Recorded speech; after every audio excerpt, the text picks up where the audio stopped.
Good morning, good afternoon, good evening, good night, wherever you are, whatever you're doing, welcome to another Twisted Tangents. Their spines had been cut and he played with them like, a cat would play with a mouse. To yell, your eyes, they turn solid black. Join us in another Twisted Tangent. Tonight we're going to be talking about local unsolved murders. Is yours a murder or? Yeah. Okay, cool. Yeah. So we're going to be going with unsolved murders from our area. So normally there's a bit of pre-podcast chatter, but we live together, so there's literally nothing else to talk about.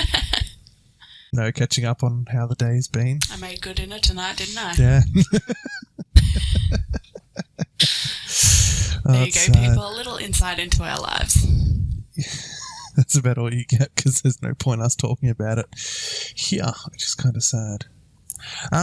So I want to say quickly first because I feel as though I should have said it in the last podcast first rather than waiting right till the end when people are going to go, oh, well, that's over and close it off. We are all over social media. Well, I am. I'm on social media. I'm getting there. I have washing and dishes to do and kids to look after. We have our Facebook, we have Twitter, we have Instagram, we've got old school email. We now also have a YouTube. Yeah, we're on YouTube as well, so you can find us there. Everything's at Twisted Tangents. If you can't find it, just add podcast to the end. You'll find everything that you need on those particular socials where you can get in touch with us because we're the only two that have access to all these social media accounts. And we want to hear from you guys. We want to hear your opinions on what we're talking about, opinions on what we should be talking about, what you'd like us to talk about. Any anecdotes you've got. Yeah. Hit us up. Let us know what you think. Just don't hound us for the crappy audio quality because we know it's shitty and fuck you. We're getting there, okay? We're poor. Yeah, we are hella poor and have 2 children. Shut up. Bring on tax time. Yeah, tax time is coming up soon, so we'll hopefully be getting a decent quality USB microphone to do all of our recording with. So we're looking at a couple of options now. Hey, if you've got any options of microphones that we should look at getting, let us know over on our social media. That's right. Social media, go have a look at it. Check it out. So, who's going to go first this time? You can go first. You kind of know what mine's about. Okay, yeah. Because the funny thing is when we agreed to do the unsolved murders From Melbourne, I found one just with a simple Google search of unsolved murders in Australia. And I found one that was super local. I was like, oh yeah, sweet, I'm going to do that. And then someone went to go do research and started looking up things and just went, hey, are you doing this one by any chance? I was like, yes I am. Don't look into it. Stop. It was the only case I could think of, so I was really bummed. So I've done some more research and found the case of Michael Griffey. I hope I'm saying that right. How else would you say? Griffey? Griff. It'd be. I'd assume it'd be Griffey. Yeah. Yeah, we'll go with Griffey. So, Michael Griffey was 45, and apparently it's one of the most mysterious unsolved murders of over a decade. Oh. Happened in 2005. So, from the report that I found, it's been 13 years. He was a rich businessman, had a big house, had a tennis court, pool. Lived in Toorak. Well, he lived in Pakenham, actually. Oh, Jesus. Big house in Pakenham, yeah. Wow, Pakenham. Wow, you wouldn't expect that from Packy. Yeah, not really. Yeah, and he had a beloved Monaro in the garage. Oh, nice. Original Monaro. Yeah, it's a good taste then. And on New Year's Eve 2005, he was bludgeoned to death in his garage. Oof. Yeah. And he laid there undiscovered for about 4 days. Oh, nasty. Yeah. He was found wrapped in a sheet and hidden under a tarp, surrounded by dried blood because he's been there for that long. Yeah, blood would have all coagulated and been real nasty.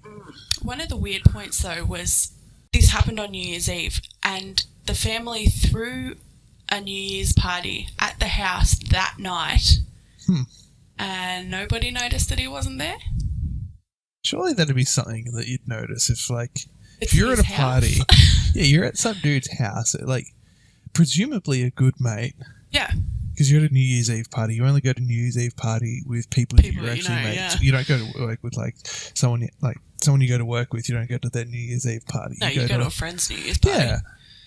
And if you're at the dude's house, surely you notice the host is Be the like, one that's hey, missing. where's Michael?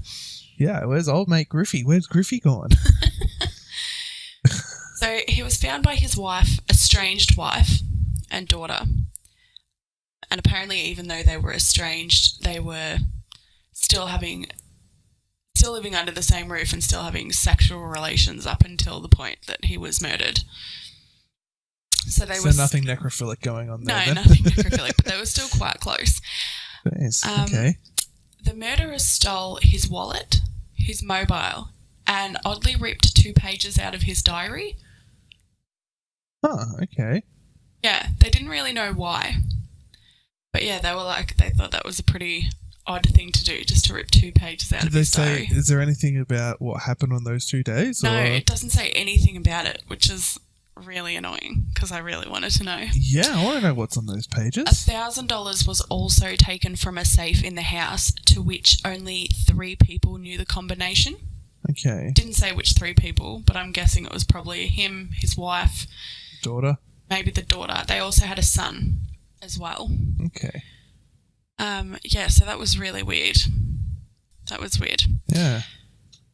He had 2 life insurance policies worth $1.54 million together.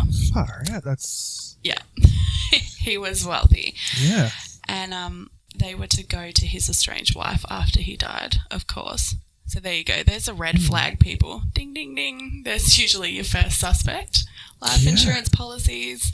How long have the insurance policy be taken out for? Yeah, true that.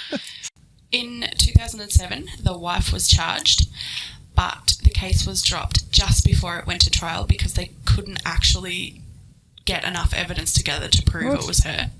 Normally when the police actually arrest someone and say you are charged with murder, they've got enough evidence to prove beyond a reasonable doubt. Yeah, But they never arrest no one ever gets arrested when the cops don't have the evidence. Yeah, she to back was them up. charged, but then it was just dropped. That is super fishy. Yeah, I know, right? And then a shock twist. Not long after that, the daughter actually confessed to the murder. Oh. But the police said her version of events wasn't credible enough, and it didn't make enough sense compared to what happened. Okay. So no charges came against her because the police just threw it out. They were like, she's been a dick. Yeah. Which is fair enough, but still really super dodgy. Yeah. If you think about it. So Michael's best friend came out and said he had heaps of affairs, he had a mistress, and he complained about his wife's financial dealings. So another, thing to tie in with the life so she's insurance struggling policies. with money. He's got lots of it. Yeah. Yeah, okay. And his company also owed $1 million to the tax office. Four. And over $100K to other creditors. So there you Jesus. go. More financial problems that can be solved after he's gone. And Michael's sister actually came out to say she thinks that she knows who was responsible for the death, and that his daughter Cassandra was just covering for them. Yeah. But she doesn't have enough proof to take anything to the police. So she's begged and said, come on, how can you live with yourself? If anyone knows anything, blah, blah, blah. And she also did say that she believes that he knew that his life was in danger, because she saw him in the month before he was killed, and I quote, he told me he loved me and he just started to cry. Jesus. So, yeah, I think she knew that something was going to go down. I think he knew that something was going to go down. Yeah. Poor guy obviously kind of had a bit of an inkling that shit was about to happen, and ended up dead. Wasn't even found for 4 days in his own house where they threw a party. Yeah, that's pretty brutal. That's How do you so not find dodgy. the dude? Like, 4 days, you've got a party. Presumably, you got like a decent number of people there. Yeah, If you've got well, such if a you're big rich, house. yeah, Yeah. you'd have lots of friends. You'd have like, you know, if you're rich, you'd, for parties and shit, you do like catering and Yeah. stuff like that. And apparently, the son was a suspect at one point, but that was quickly diminished. Didn't really say why, but they just said, like, after questioning, it just couldn't have been him. Yeah, okay. So he was immediately taken out. Oh. But yeah, the daughter was covering for someone. I still think it was the wife or someone to do with the wife. Yeah, maybe. That just seems way too Yeah. close for comfort. Way too dodgy. I wonder if she's now got, or if like at the time, if she had a side boyfriend or something. Mm. Yeah. Because to bludgeon someone to death would take a fair amount of strength. Yeah, and if you look at him in photos, he looks like a truckie. Like, I know he's not a truckie, but he looks like a truckie. Like, Yeah. stocky, pretty big, muscly, like, Yeah. big So there's Aussie photos dude. of him. Yeah, there's a couple of photos of him Well, online. we'll put them up on our Instagram. So go over to our Instagram page if you want to have a look at what this dude looks like. We'll put up Yeah. a few case photos. And from what I could see in the photos, his wife just looked, you know, average build, average height. Yeah. Would not be able to bludgeon this man to death. Yeah. He would have been able to rein back the control. He would have just gone, not today, Satan, and probably just retaliated. Yeah. So I'm guessing it was somebody bigger than him and somebody that had been acquired to help. It just seems far too dodgy that she was going to benefit from his death Yeah. with so much money. And she was so financially shitty. Well, if he said that at the end, what did he say? He said he told me he loved me and he started to cry. I wonder if he was kind of in on it a little bit. But not that he just happened to know something was going to... Because surely if you know something like someone's going to kill you, you're probably going to try and stop it from happening. You're going to be like, yeah, you know what? You're going to try and kill me at my party. I'm not going to be there. Well, maybe his wife was like in with one of the creditors that he owed money to. Like, you never know. And she could have, like, you know, fallen in love with one of the creditors and then been like, oh, you know, he's got all these life insurance policies out on him. It is so much money. If you help me out, you know, then we can live the high life afterwards, blah, blah, blah. Didn't really say much on whether she had gained a new partner or anything. Yeah. But, you know, you've got to think about these things because you're like, Yeah. well, it's far too good for her after he's dead. Well, I'm thinking, like, if they're still getting it on, he was just like, like, maybe he didn't have the guts to kill himself, but he was willing to let someone kill him. What is wrong with your brain? Well, it's happened. It's happened in the past. The fuck? Why would anyone do that? Because, like, he's that in love that he wants her to have a better life. I don't know. Yeah, but his best friend said he Anything's complained about her all the time. Yeah, just because he complains about it doesn't mean he's like, nah, get fucked. Complain about me all the time? Not all the time, just occasionally. Fuck you then. Yeah, right, I see. Yeah. That is super weird. So yeah, no one has still been charged. So the case is still open? Still open. Is there rewards for... There was at one point, but I think it's kind of just dropped off. I think it's just a cold case now because they've just, like, they were like, oh, you know, we've looked at all the suspects that we thought we could identify and now it's just kind of hit a dead end. Yeah, okay. Nobody's coming forward. Nobody's giving them any new information. I mean, if you have any information, they have links to, you know, Crime Stoppers and all that to help solve the mystery of his murder from 2005. I mean, it wasn't that long ago, if you think about it. Not well, especially compared Less to mine. Well, yeah, less than 20 years ago. Yeah. So, you know, like the people that witnessed or, knew anything would still be around because he was only 45. Yeah. Yeah, being 45 years old. Yeah. Wow. So, yeah, poor Michael. Bludgeoned to death in his own house and just covered up in Griffey the garage. Gone. Goodbye, Griffey. Rest in peace, Griffey. Jeez. That's brutal. Yes, that's my little story that I managed to dig up. It astounds me that he's like super rich and doesn't live in Turak. Wow. That's crazy. Maybe he wanted more land. Well, look, that's... Turak's a shithole, let's be honest. To the people that live there. I don't care about the people that live there. Actually, I've seen some of the people that live there. I've moved furniture for someone in Turak, and holy crap, they had like 4 cats. I think this girl had 4 cats. Her mother was there.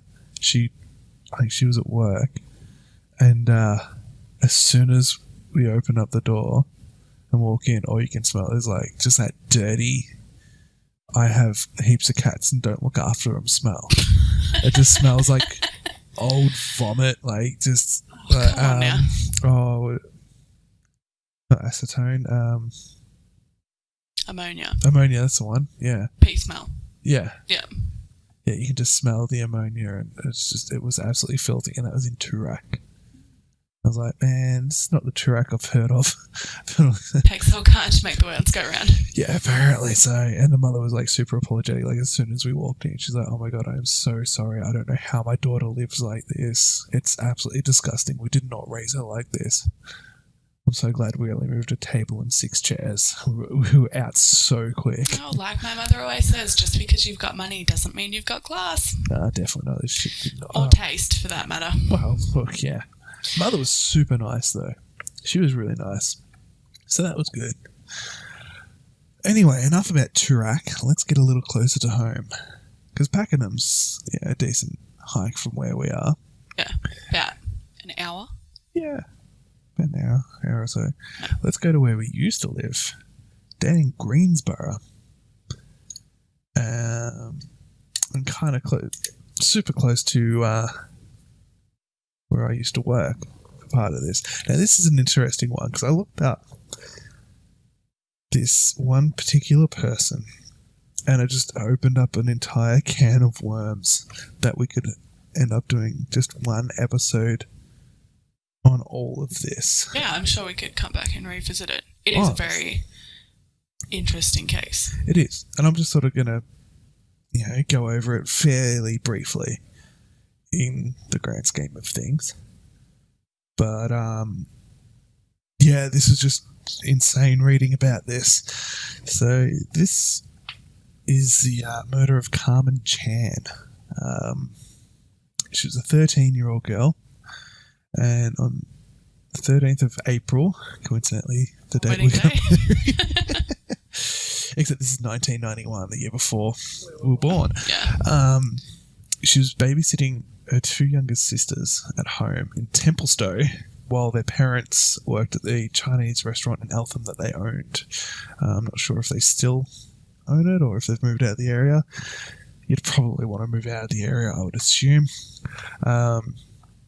So it was a school holiday, so the girls were obviously home from school, didn't have to get up early in the morning, and they were watching a documentary on Marilyn Monroe. I saw that everywhere. I don't know what sort of significance that has, but every single article, and I read a lot of articles about this, every single one of them said that they were watching a documentary about Marilyn Monroe. I was like, oh, okay. And it was in the school holiday, so they suspect that whoever the abductor / murderer is may have possibly worked in the school system. Yeah. So whether that's a teacher or janitor. Whoever, but someone within the school system. So they're watching this documentary, and Carly and Karen, which are the 2 younger sisters, and Carmen, and they're all spelled with K's. Yeah, they've got a Kardashian Kardashians. Yeah, I did make that, but I was kind of trying to be more serious and going, no, this is a serious thing that's happened. But we're not serious people. Come on now. No. So Carly and Karen went to the kitchen, 2 younger sisters, 7 and 9, I believe.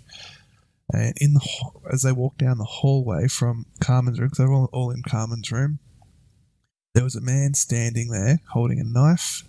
He had a gun and a balaclava on. And so he's grabbed the two girls by the hair and dragged them into a cupboard and then closed it with the bed. So I'm assuming he's dragged them into a room, pushed the bed against it. And then the girls have both said that he said, "I won't hurt you," to them, and then walked away. And by the time the two girls pushed this bed out of the way from being in the cupboard, they've gone and looked throughout the house and Carmen was gone. So this bloke's then obviously abducted her, off he goes. And then, so when they got the police there, they had the sniffer dogs, and the dogs managed to trace Carmen's scent through the house, past the car. They had a Toyota Camry, I think, Camry or Corolla, and the words "payback" and "more to come" was spray painted on it, but they believe that may have just been a red herring. So just a ruse to try and throw them off the scent. Yeah. So that was spray painted on the car. They went past that, across the garden, a tennis court, through a gate. Everyone got a tennis court these days? If you live in Eltham, you probably do. Actually, no, they worked in Eltham, lived in Templestowe. Okay, yeah, so probably, yeah. If you know the area, yeah, probably. And it's the early 90s. So they went through a gate onto the street, and then the trail led the police to a vacant block 300 metres from the house, that's a fair distance. Yeah. And after that, everything's all sort of speculation because the scent just went. Yep. So what he's done, he's dragged her over to this vacant lot 300 metres from the house, loaded her up into a car, and then driven off. Hence lack of scent for the dogs. Yep. And that was kind of it. So obviously they're trying to search the area. Couldn't find anything. No DNA evidence anywhere. Absolutely nothing. That's good. Yeah, that's the thing. Any of the cases, nothing has ever been found. And you've got to think, why... Like, she had two younger sisters there. Why did he only take her? Why did he grab the oldest one? Why didn't he grab the younger one? Yeah. It's really weird. Yeah. So it kind of makes you think that whole payback, more to come. You're like, well, there may be something behind that. Because, to only take 1 out of 3 that were all home by themselves during the middle of the day, you're like, that's a bit... Oh, this is at night. Still, not that it's makes all a difference, but yeah. Ransomy. It does seem a bit ransomy, but I'll carry on. Yeah. Because the prime suspect, if it's who it is, if it's who they think it is, it'll kind of make sense. Because there's a lot of red herrings, which I'm not going to go into because there's a lot. So Carmen's mother, Phyllis, made an emotional plea on television for her daughter's return, and you know what? If you've ever seen the mother of an abducted child on TV, they're all pretty much the same. It's all incoherent screaming through tears. Mate, I would be exactly the same. Oh, yeah. I'm not saying, they need to calm down and just speak rationally. I'm just saying, like, you've seen one, you've seen them all. You can't really understand what most of them are saying. She holds up I believe it's a jumper of Carmen's. I couldn't really work out what she was saying. She's screaming. But 23 days after Carmen was abducted, so May 6th, 1991, Victoria Police formed the Spectrum Task Force to investigate the abduction and continue Operation Challenge investigations, which is Operation Challenge. Just sort of, they looked into all of these abductions and that sort of stuff that was happening at the time. Not all interconnected, not all related, not the same person, but it was just that type of crime. And at the time, in 1991, they offered a reward of $100,000 for information that led to the arrest of Carmen's kidnapper and her return. Nothing came from it. They got lots and lots of calls, and they couldn't find her anywhere. They couldn't find who abducted her. They got absolutely nowhere. And for 12 months, I had absolutely nothing until the 9th of April in 1992, when Carmen's remains were found at Edgar's Creek in Thomastown, which is not too far away. It's sort of just down the road a bit. She had 3 bullet holes in the back of her head, and detectives concluded that she'd probably been there for the 12 months. So she'd been there the whole time? The whole time she was there, yep. Nobody have found her body in 12 months. I did look at the pictures of where Edgar's Creek is in Thomastown, and it's like super out of the way. Secluded. Yeah. Yeah. It's not like forestation or anything, but it's just down this massive ditch, and it's not somewhere people would often go. So it was just an unfortunate spot that she happened to be dumped. But even then, you hear all these cases and they're like, oh, there's some fucking random person walking their dog, or there was some hiker who just happened to be there and they walked past and they saw this body and this thing. And you're like, how could that not have happened in 12 months for Carmen? Yeah. Yep. It's really sad. So when they started their investigations, they had 27,000 suspects. How do you get that many suspects? I have no idea, but that is a shit ton of suspects. So just like they've run through the database and just got every person who's out of jail who's ever kidnapped somebody. Oh, no, they're probably just going, okay, who lives in Eltham through to Templestowe? Let's get all of them in.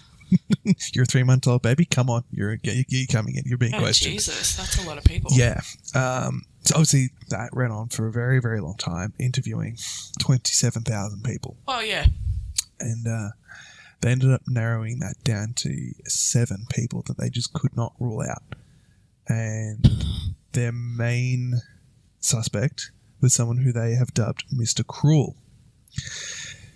And this I just find really interesting. Mr. Cruel, he's been linked with the Golden State Killer over in America. So they have a lot of similarities in they both carry the same type of gun, the same knife. They're both super meticulous and super clean in absolutely everything they do. Yeah. I'm not sure on the exact statistics of Golden State Killer, but I believe he raped about somewhere around 50 women and killed 12, I believe, which is quite a lot. And the Golden State Killer stopped in 86, and Mr. Cruel started in 87. Yeah.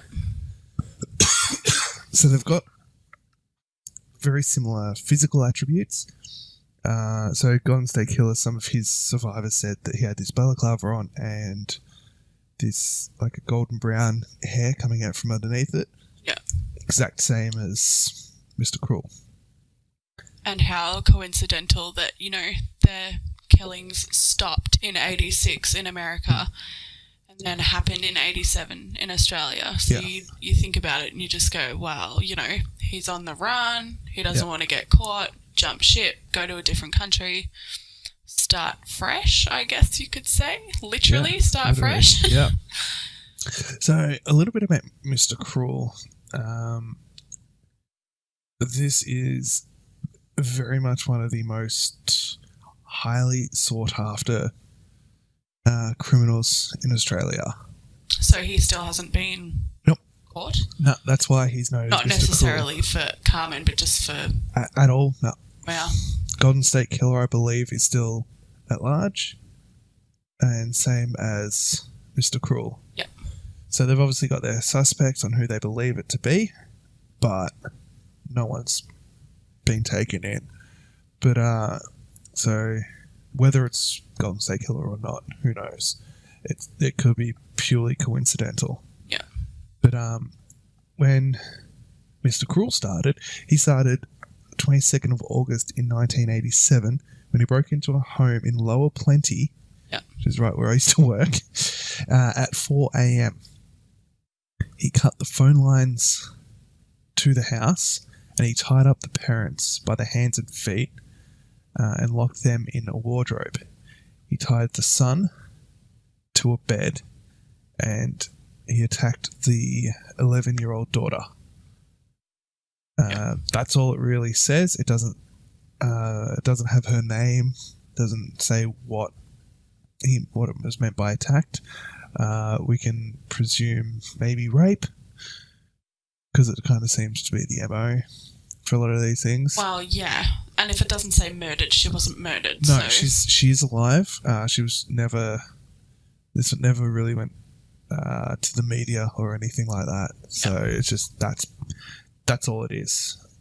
That's all we really know about it. I'm sure if you dig deeper and spend a lot of time, you could probably find out a lot more than that.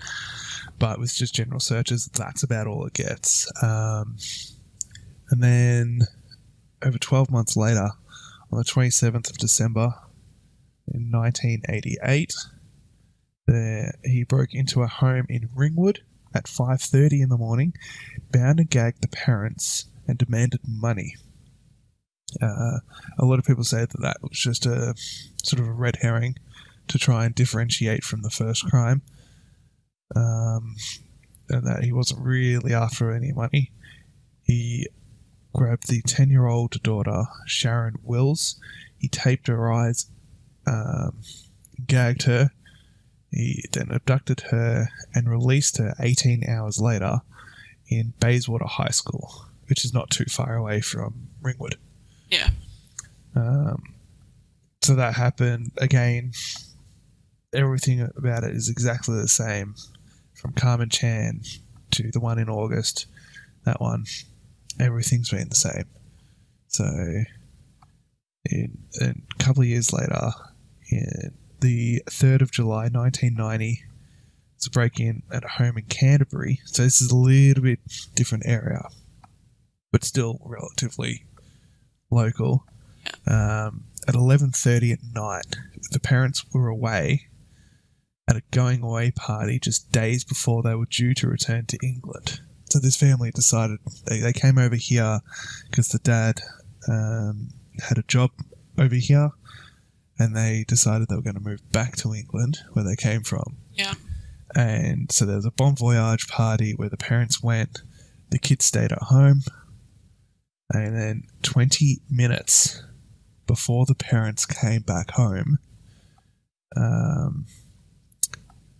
he broke into the house, tied up the oldest daughter, and he abducted Nicola Linus.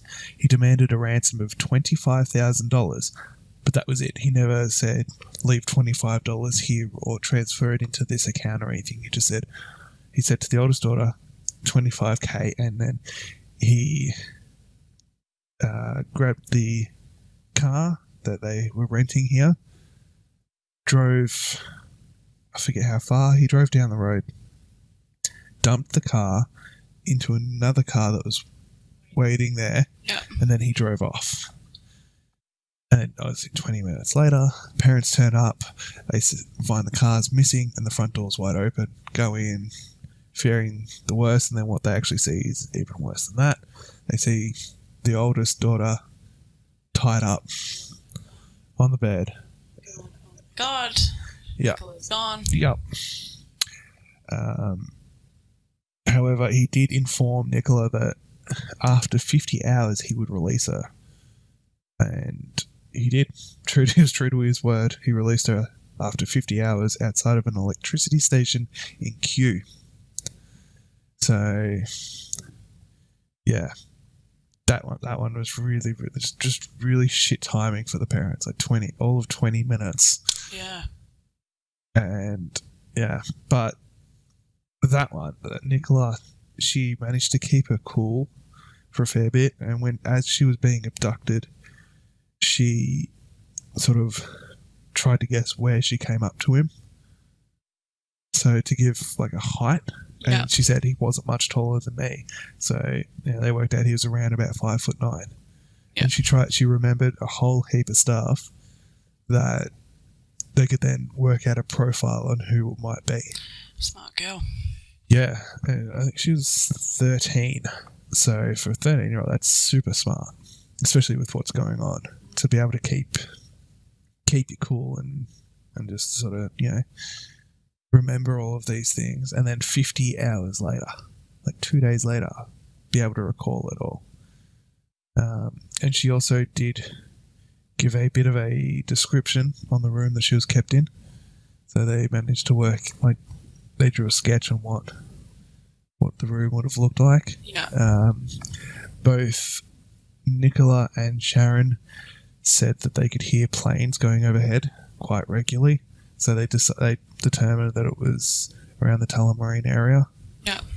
So that sort of narrowed down the search on where his home is. And Nicola also said that she could hear him having conversations with people, but it was only one-sided. So she couldn't actually hear any other conversation other than what he was saying. Yeah. So Phone? possibly on the phone, possibly another red herring. That's what they say. They reckon it was a red herring to try and that he was trying to get her to think that there's more people involved. Yeah. Than what there was.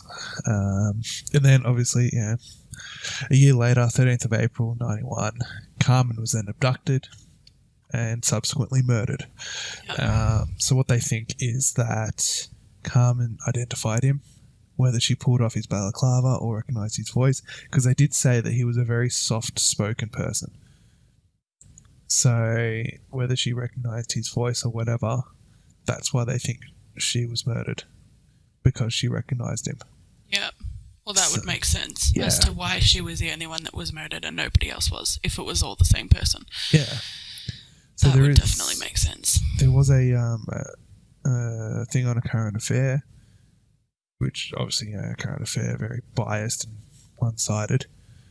Fucking Tracy Grimshaw. Yeah, she was the host. She wasn't doing the report, though. But they did look at the number one suspect, and he was a very spoken person. Old man now, because it's quite some time ago.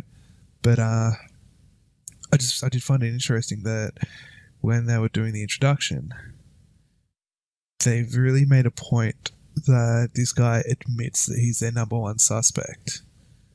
And it's like, he admits that he's the number one suspect in the murder of Carmen Chan. I'm like, oh, well, okay. And then when they're actually, they're trying to talk to him, he's like, no, go away. He's like, you admit that you're the number one suspect? He's like, well, yeah, they told me I am. Like, okay, that's not really admitting. No. Sure, he admits that that's what they told him. It just seems silly. That's A Current Affair report. If you're listening from America, A Current Affair is fucking garbage. The way that they report, it's crap. It's supposed to be hard-hitting news stories, but it's just absolute bullshit. Yeah, they just shove a microphone in people's face and just yell at them until they get what they want, which never really happens. They get pushed or... Yeah, I was going to say, or until they just get pushed out of the way and the camera gets broken or something. It's absolute trash. And then whoever the reporter is normally goes, we're going to sue you. We'll take you to court. They're going to get ya. Yeah. We'll come back for you. But, yeah, this guy, very soft-spoken, which is what the girls have said. He was a very soft-spoken person. So, they've had a couple of main suspects. The 7 they can't rule out at all. One of the main suspects that they did have wasn't this guy. A bloke called Robert Keith Knight. He was a youth worker and a school volunteer. So that fits in perfectly with what they were saying with works within a school environment. He had already been arrested twice for a variety of crimes against children. And I'm not going to go into the dates, but his time in prison and time out, like everything just sort of matches up perfectly with when these crimes happened and when he was in prison and when he was out of prison. Yeah. So everything that happened was when he was outside of prison. So he went in, he did his time for other crimes, and then he came out and his profile also fits that of what Nicola and Sharon said. So he's got the height, the hair's the same. Yeah. Like everything matches. So when he was released from prison for unrelated crimes, he started to amass thousands of child pornography images. And then, yeah, he's an upstanding citizen, this guy. Yeah, you know, being a youth worker and a school volunteer. Yeah, that's it. But so he was very quickly arrested by Victoria Police, and then whilst he's awaiting trial, all of the evidence against him keeps piling up higher and higher, and he decides he's going to leap from the second story of a prison railing where he died. Oh, what a dog. Yep. So if it was him that did this, he's not ever going to pay for it. No one will ever know, because he decided that he would kill just himself. that into itself makes him sound guilty as fuck. Yeah. Well, this, whether it's this or not, I don't know if they actually were trying to pin all of these onto him, but it was, I believe, all of the child pornography and everything was kind of mounting up against him. Yeah. Where he was going to be doing a lot of time, and he'd only just gotten out of prison as well, I believe. And people in prison don't like people that do things to children. No. So he was probably going to fucking die in there anyway. Yeah. Oh, look, very possible. Or at least get raped by a broom handle or something. Yeah. Yeah, that's very, very true. He would have been quite severely beaten on the regular. He would have been beaten, gone to the medical, come out, beaten, gone back in, come out, gotten beaten, gone back in. It would have been a vicious cycle. It would have been great. So everything after Carmen stopped with Mr. Cruel until 2011. Now, this isn't confirmed that it is him or not. Carmen Chan isn't, like, they're not saying it was definitely him. Yeah. But it's just... It just kind of fits. Yeah, everything fits. The zero evidence. Yeah. Like, there's no DNA, there's no fingerprints, there's no fibers, there's nothing that they can go on other than she had 3 bullet holes in the back of her head. That's about all they've really got to go on. But there is a belief that he resurfaced in 2011 with an eerily similar abduction of a 13-year-old schoolgirl, Bung Siriboon. Oh, I remember her. Yeah.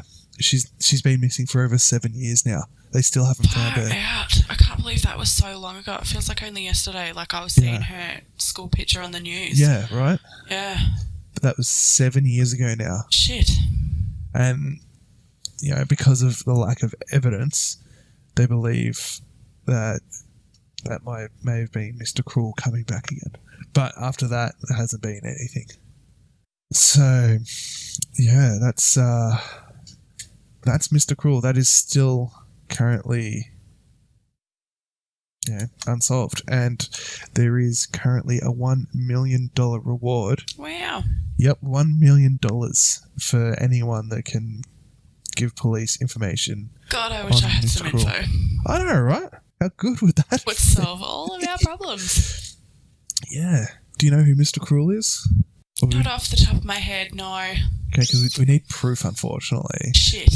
And then we can give that into VicPol and we'll just be like, $1 million, please. $1,000? Fuck that. You keep that. Give us the mill. Money, please. Yeah. It's either at 1 or 1.2 because there's also a $200,000 reward. And I think they may have put the two together. Yeah. To make it 1.2. Wow. Yeah. Well, you weren't wrong with that can of worms. No. And, like, to be fair, like, I saw this thing on Carmen Chan, and I was like, oh, yeah, that's a little bit weird. And then I just happened to keep on digging, and then all of a sudden I was like, wow, there is a lot here.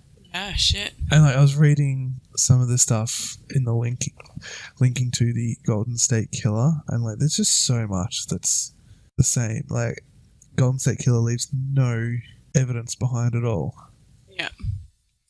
Same height, same fucking everything, really. But whether or not, it's a bit of a stretch to say that there was a serial rapist / murderer over in America who jumped ship, came over here, and then did it a few times sporadically. But do they have any suspects for the Golden State Killer in America? They've got a sketch. Yeah. So which is pretty much the same as what they've got for Mr. Cruel. Did you manage to see any photos of this Robert guy? Yeah. Oh yeah, there's plenty of photos of this Robert guy. Does it look like him? It's not. Yes and no. It's hard to tell because he's got sort of that surfer style hair. Like they've got a photo of him during this time period and a photo of him now. Yeah. The awkward thing is the recent photo of him looks like Carly's dad. Not Carly's dad, obviously. Mr. Really Brunson. Really nice guy. We're watching you. And also alive. Yeah. Robert's not. But, like, he's got, like, this curly surfer style hair and a beard. Yeah. Whereas Golden State Killer sketch, he's got longish blonde hair and clean shaven. So it's hard to tell because... Yeah, beards can really change a person. 100%. Yeah. Definitely. It's like total catfish with a beard. Yeah, isn't it? Yeah. So I'm growing mine out. You're trying to catfish your own wife. Yeah, sure. Yeah. Yeah, so like, it's hard to tell. It could be Golden State Killer. Yeah. Like, yeah, or it's just someone that is very similar mindset-wise to him. So, it could go either way, really. Yeah. But I mean, yeah, look, that whole Mr. Cruel thing, you could do a whole episode just on him alone. Yeah, of course. Because there's a lot of stuff that I've left out as well. Yeah. Well, maybe we shall have to revisit and bring up our own Mr. Cruel episode. Yeah, I could do that in we could do it in a profiles episode. Little mini episodes that we do. We normally profile big name serial killers. Yeah. Started with Ed Gein on the first one. We'll go over guys like Ed Kemper, Ted Bundy, John Wayne Gacy. Everyone knows who they are, but you probably wouldn't know exactly what they did. Or some of the really finer, very strange details. Yeah, which is what that we just love to dig up in our spare time. Oh, because we're weird like that. We love the weird shit. But it's surprising that there's so many other people that are into it as well. Yeah. Like, it's crazy. Like, I didn't think that there'd be so many people that are this into it. Yeah, but nobody wants to admit it because you don't want to look like a fucking weirdo. It's like saying you're a bloody alcoholic or you have a gambling addiction. Yeah. Nobody, because your friends just look at you like, well, that's really good. All those things. We're not going to hang out with you much anymore. Being an alcoholic or having a gambling addiction is a genuinely bad thing. Being fascinated by serial killers, unless you turn into one, there's nothing wrong with it. Oh, you never know when you're going to snap. Some days I feel like I could just go on a friggin' rampage. Well, look, there was this one kid that we went to school with. I'm not going to name his name, but yeah, we were convinced that he'd be the one. If we didn't have tight gun laws here, he'd be the one to just go on a Columbine massacre. Oh yeah, we had one of those too. I made friends with him. Yeah, I made sure of that. He actually said to me he used to draw up little, storyboards for a movie. He used to draw up little storyboards of him massacring the school. And he also actually said to me, he said it as a joke and he laughed. I took it as a joke and I never got the text before we graduated. But he's like, if I'm ever gonna shoot up the school, I'll message you and tell you to be away that day. I'm like, all right, cool, I'll wait for the message. And I never got it, and we never got shot, so that's okay. And we all graduated. Got no fucking idea where he is now. Hopefully locked up. Psych ward? Anything? Yeah. That's not... I suppose over here it's different to joke about that kind of stuff. You make those kind of jokes, and it's because we don't have that culture of, are our kids going to be murdered at school today? Yeah. like, over in America, I'm sure that'd be a very different kind of joke. I'm sure that joke would not go over very well at all. It would not be funny, not even a little bit. Like, not saying it's funny here. No. But it's just... A little bit. A little bit. Yeah. Just because it's just a very different culture. Just because, like, haha, your country's fucked up and ours isn't. No. Well, we're still kind of fucked up over here. Yeah, but not everyone has a fucking gun. No, it's because our government realised that there was one massacre and went, well, fuck that. Guns are bad, okay? Yeah, there was one, which, you know, that can be, that's a conspiracy right there, though. What, the guns are bad? No, not the guns are bad. I was going to say, I'm pretty sure that's just a thing. Yeah, no, guns kill people. That's a fact. It's an actual fact that guns kill people. But guns don't kill people. People kill people. Yeah, well, look, if you want to be a dickhead, sure. Yes, but we won't talk about your uncle. Oh God, let's not even go there. Did I just say that out loud? Whoops. If you're listening, hi Uncle Stephen, love you. Change your attitude towards guns, mate. Bit of a dickhead. And Shane. But I always get it mixed up. Port Arthur? The Port Arthur massacre, wasn't it? Port Phillip is the prison, I believe. Yeah. Yeah, so you're just going to quickly... Keep talking. Yeah. This is the beauty of the modern day technology. Just quickly look it up on the phone. Let alone, despite the fact that we're sitting at a computer and I could literally just type it away very quickly. Yeah, Port Arthur massacre in Tasmania. Yeah. So it was... Look, I'm just going to... 28th to the 29th of April 1996 was a mass shooting in which 35 people were killed and 23 people were wounded in Port Arthur, Tasmania. Yeah. So there is a bit of a conspiracy behind that, and I will briefly go into it because I know a bit about it. It wasn't long before that massacre happened that John Howard said... John Howard was in power, and he said that we need tighter gun laws. But it will take a massacre for our gun laws to change. Fast forward... Good one, Captain Eyebrows. Put your foot in it. Yeah, I know, right? Fast forward, I don't know, a few weeks, a couple of months, and boom, there's a massacre in Tasmania. Now, the main... If you don't know Australia very well, Tasmania is a little, like, side country. No one on mainland believes... Like, we don't associate with Tasmania. It's its own country. It can go away. It is not. But most of their police force and all of their, like, armoured vehicles and, like, all their, like, big stuff was on mainland. I mean on mainland? On the mainland of Australia. It had all been taken... I don't know. I can't remember if it was for a show or... It was, for some reason... I'll have to look into it, but for some reason it was on the mainland of Australia. Yeah. Leaving them with minimal... forces to deal with said massacre. But I'm sure that's a conspiracy theory for another time. Yeah. Are you now? Well, we'll do a conspiracy episode because I love my conspiracies, and you know that. Maybe that'll be next week. Yeah, I don't know. What are we going to do next week? You want to do conspiracies? Should chuck one in there. Mix it up. All right. We'll look up conspiracies. I might delve into the massacre one a little bit more next week. Yep. Get the actual facts on what happened. Yep. But hopefully you can find one that I don't know about. Good luck. I highly doubt that, considering how much you love conspiracy theories. Look, I do love a good. And seeing as I am too much of a conspiracy theorist, yeah, I'm probably gonna get schooled. Look, a little bit. Yes. Quite possible. I don't believe in every single conspiracy. And I don't know how much I'm actually going to believe. No, look, it's not a matter of necessary believing, but it's just bringing something to the table. It's being open-minded. Open your mind. For one should know I am very open-minded. Come on now. Yeah, well, this is true. So, once again, thank you for listening. If you've gotten this far, well done. Congratulations. You've made it almost an hour.